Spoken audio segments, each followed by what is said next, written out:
데이터 시각화는 비즈니스 인텔리전스가 조직이 지능적으로 기능하도록 돕는 약속을 이행하는 데 필요합니다.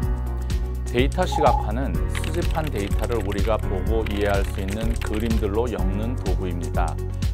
데이터로부터의 그림들은 하마터면 영원히 숨겨져 있을 수 있는 의미들을 가시화할 수 있습니다. 즉, see the unseen, 보이지 않는 것을 볼 수 있는 기회를 말합니다.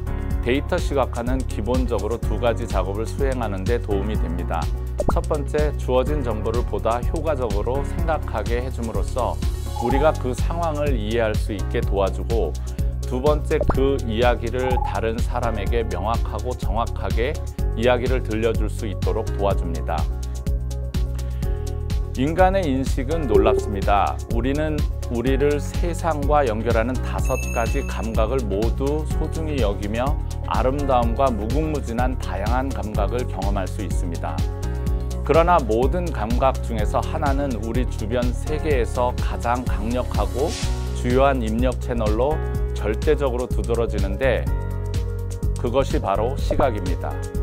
우리 몸의 감각 수용기의 약 70%가 눈에 있다고 합니다. 여기서 제가 드리고 싶은 요점은 우리가 상황이나 모든 정황을 시각화해서 표현하는데 매우 전문적이어야 한다는 것입니다. Everything should be made as simple as possible but not simpler. 이 명언은 아인슈타인이 했다고 전해지는 말입니다. 그 말은 단순화의 수준이 어느 정도까지여야 하는지를 잘 알려줍니다. 사람들은 일을 어렵고 복잡하게 하려는 경향이 있습니다. 그 이유는 크게 두 가지인 것 같습니다. 첫째, 쉽게 표현하는 것이 더 어렵기 때문입니다. 그리고 두 번째, 어렵게 해야 인정받기 쉽다는 잘못된 전통적인 사고에서 기인한 것 같습니다.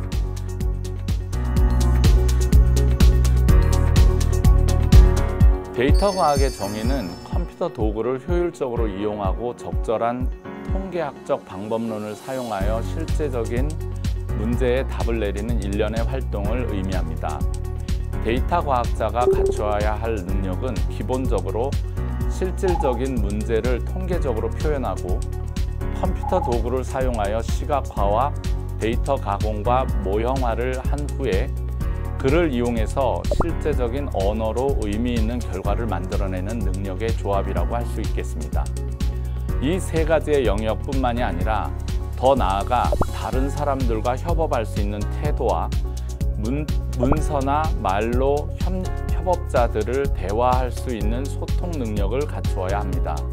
물론 다른 업무 환경이나 입장에 대한 이해를 돕기 위해서는 인문학적 지식, 사회 전반에 관한 관심과 폭넓은 독서나 행동심리학, 경제학, 기술서 등의 많은 넌픽션 양서가 도움이 되기도 합니다. 즉, 깊지는 않더라도 다양한 분야에 대한 어느 정도의 지식이 있으면 좋겠습니다. 현실의 구체적 문제를 수리적으로 번역하고 통계적 분석 결과를 사람들이 이해할 수 있도록 알기 쉽게 표현하는 것, 즉 스토리텔링과 스토리 두잉 방식의 전개를 해 나아갈 수 있어야 하겠습니다.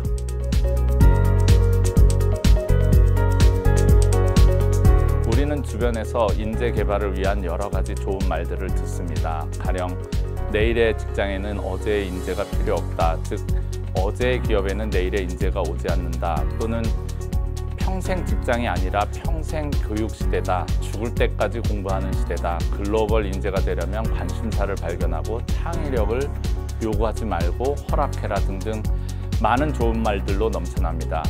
앞으로의 21세기의 인적 자본 개발과 직업적 성공에서 중점적으로 중요한 역할은 하드 스킬과 소프트 스킬의 균형이라고 말할 수 있을 것 같습니다. 하드 스킬은 시험을 보고 쉽게 판별되고 시간의 흐름에 따라서 변화를 추적할 수 있는 측정 가능한 결과물입니다. 예를 들면 전통적인 성적표에 정렬된 과목들은 하드 스킬에 포함됩니다.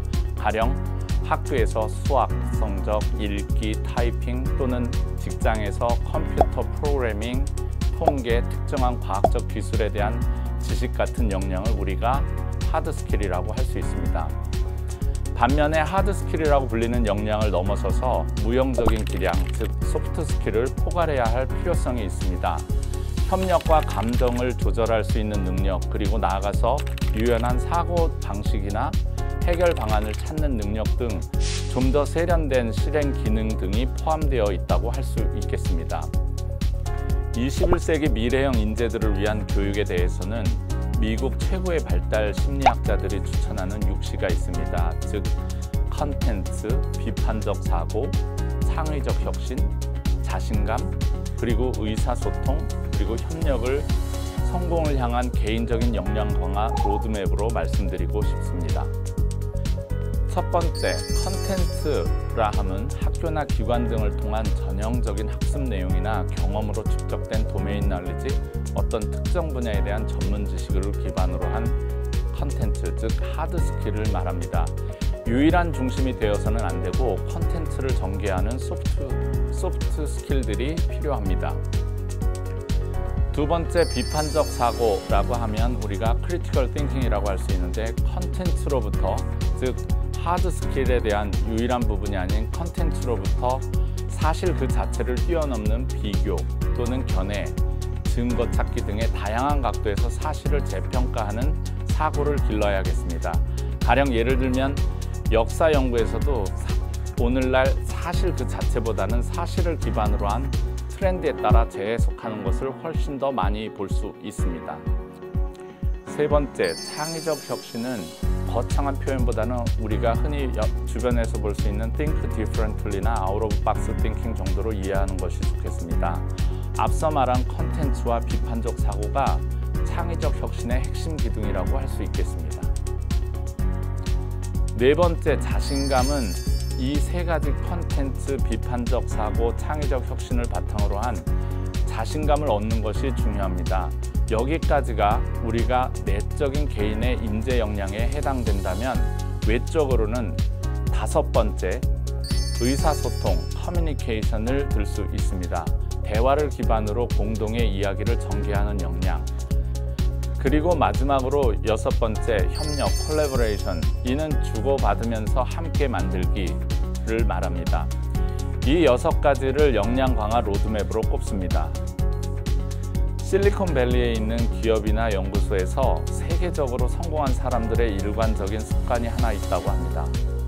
그것은 바로 설명하는 습관이라고 합니다. 내 분야에 대한 지식이나 경험을 모르는 사람이 이해할 수 있게 설명하는 능력을 가지고 있다는 것입니다. 우리가 학교 생활을 하면서 자주 듣던 그냥 무조건 외워 라고 하는 방식과는 조금 다른 것을 의미합니다. 다양한 사람들을 만나 대화하고 설명하면서 나의 지식 응용 능력이 점차적으로 향상된다는 사실은 매우 놀라운 일입니다. 즉, 쉽게 설명을 할 때 새로운 발상의 전환이 일어나고 다른 사람의 기발한 생각을 듣는 마음이 열리는 것을 의미합니다. 우리의 능력이 발전하며 생각의 융합을 통해 지혜로운 통찰이 가능하다는 건 매우 중요하다고 할 수 있겠습니다. 이제까지 소개한 6C를 바탕으로 주어진 교육과정만의 틀에서 벗어나 여러분들의 자기주도적인 역량 개발 로드맵을 작성해 보세요. 응원하겠습니다.